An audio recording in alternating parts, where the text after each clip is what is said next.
in the East Texas pines when Alonzo was a sprout, and he recalled the terrible day that made him who he was. As everything else in his life, it was driven by his grandfather, Daddy Frank Wadler. That old man ruled the entire clan from the time they were born. It happened on a squirrel hunt one frosty morning with his dad and Daddy Frank. They arrived in the Sabine River bottoms less than a mile from their farmhouse as the sun announced the day. 10-year-old Alonzo never liked being around his granddad, even under the protection of Marshall.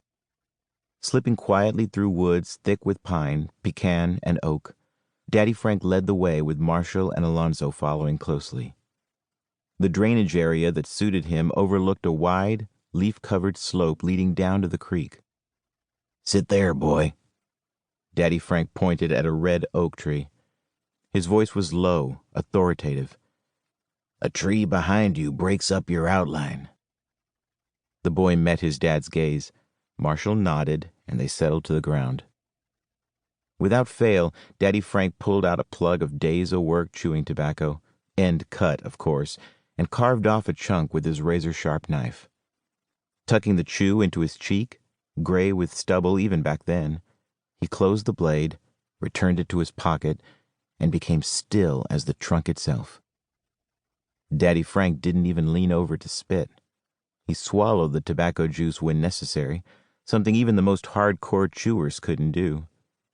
He expected Alonzo to be just that still. Dawn revealed the thick bottomlands. A squirrel scampered into view, jumping from limb. When the time was right, Marshall raised his little .22 semi-automatic rifle to aim with glacial speed, and one shot through the head brought the squirrel to the ground. Daddy Frank always made it clear that the hunter was allowed only one round per squirrel. "Shoot him through the head, son." Marshall leaned toward the boy's ear and spoke softly. "They'll fall dead and won't scare the others. You don't want it flopping around down there in the leaves." Alonzo's voice was barely a whisper. "Don't the shots scare the others none?" "Nope. I reckon rifle shots might sound like thunder, but it's usually movement that scares animals. The woods ain't quiet like books tell you. They're alive. Limbs rub together or break and fall. Deer step on sticks. Bodark fruit falls hard, and pecans and walnuts hit with a lighter sound. Trees fall sometimes, too, and make a racket when they tear the limbs off other trees on the way down. Things with 4 feet rustle through the leaves covering the ground.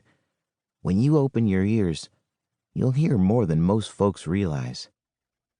On that morning, so long ago, a fox squirrel scampered into range, and the headstrong boy ignored Daddy Frank and Marshall's lessons. He decided to try a shoulder shot with his .22, like when they hunted deer. At the time, the youngster was full of what the old man up at the gun store called piss and vinegar. He figured he'd show both of them a thing or two about what he'd learned from outdoor life and field and stream. Indecision at the last moment, and nerves, caused the boy's aim to waver. Alonzo missed badly with the open sights. The little body tumbled through a web of limbs on the way down, creating more disturbance than he'd thought possible.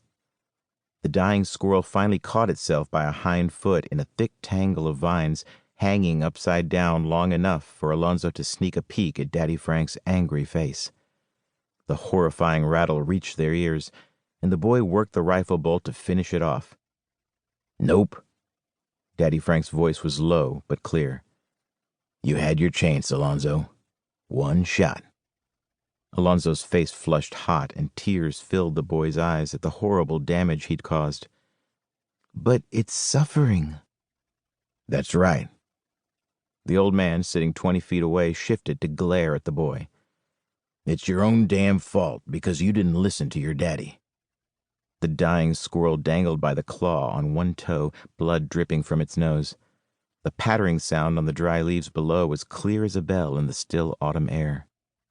"Just this time. I won't do it again." He turned toward Marshall. "Please, Dad."